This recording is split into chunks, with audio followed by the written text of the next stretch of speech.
আল্লাহ পাকের পক্ষ থেকে রহমতের দরজা খুলে যায়। যে ঘরে প্রথম কন্যা আসে, মেয়ে আসে, মেয়ে সন্তান, কাফেররা যা ধারণা করত, মহিলাদেরকে যে তুচ্ছ তাচ্ছিল্য করত, ইসলাম আসার পরে আল্লাহ মহিলাদের সম্মান কেমনে বাড়াইয়া দিছে।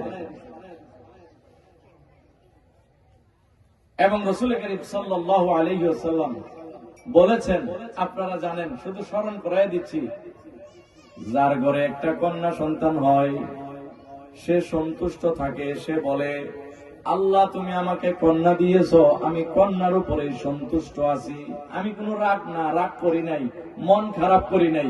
কারণ মন খারাপ করলে কি হবে, যা দেওয়ার তো তুমিই দিবা, আমি মন খারাপ করলে হবে কি? আর তুমি আমাকে যা দেওয়ার তাই তো দিয়েছ, তো আল্লাহ আমি সন্তুষ্ট আছি।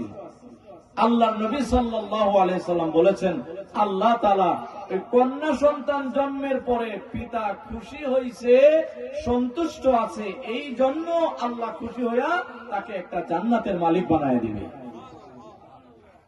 মহিলাদের সম্মান দিল না?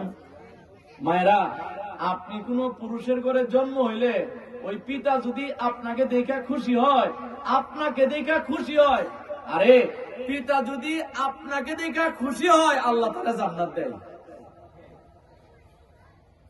এই জান্নাত নামাজের বিনিময় না, এই জান্নাত তার হজের বিনিময় না, এই জান্নাত আপনাকে দেখা যখন একজনে গিয়া বলছে, করিম তোর ঘরে তো মেয়ে হয়েছে, সে কয় আলহামদুলিল্লাহ, আলহামদুলিল্লাহ। ও মায়েরা, এই যে আপনার জন্মের খবরে পিতা কইছে আলহামদুলিল্লাহ, আল্লাহর নবী কই তোর জন্য একটা জান্নাত বরাদ্দ হয়ে গেছে। আম্মা জান আয়েশা রাদিয়াল্লাহু তাআলা আনহা জিজ্ঞাসা করে, কারো ঘরে যদি দুইটা কন্যা সন্তান হয়, তাহলে রাসূল করিম সাল্লাল্লাহু আলাইহি ওয়াসাল্লাম বলেন তার জন্য দুইটা জান্নাত বরাদ্দ হবে।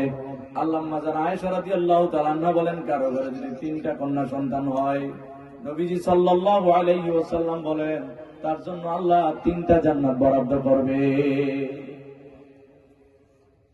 মায়েরা, আপনাদেরকে ভুল বোঝানো হয় যে আপনাদেরকে এই চাপের মধ্যে রাখে, ঘরের মধ্যে বন্দি করে রাখে, এগুলো ভুল বোঝানো হয়।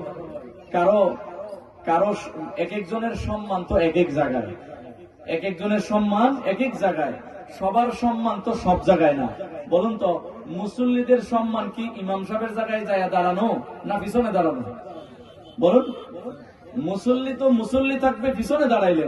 মুসল্লি যদি কেন আমি তো সম্মানী, আমি তো টাকাওয়ালা, আমি তো পয়সাওয়ালা, আমি তো এই, আমি তো সেই, আমি তো বড় আলেম, এই হুজুর তো ছোট হুজুর, তো হুজুর বয়স হলো 30, আমার বয়স 70, তো আমি সামনে যাই, তো তার সম্মান থাকবে না? টাইনে হেসড়ে নামাবে তাকে?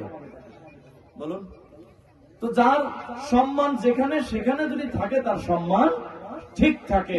অতএব আমার পর্দানশীল মা বোনেরা, আল্লাহ তাআলা ইসলামের বিধানে আপনাদেরকে অসম্মানী করে নাই, আপনাদেরকে সম্মান দিয়েছেন।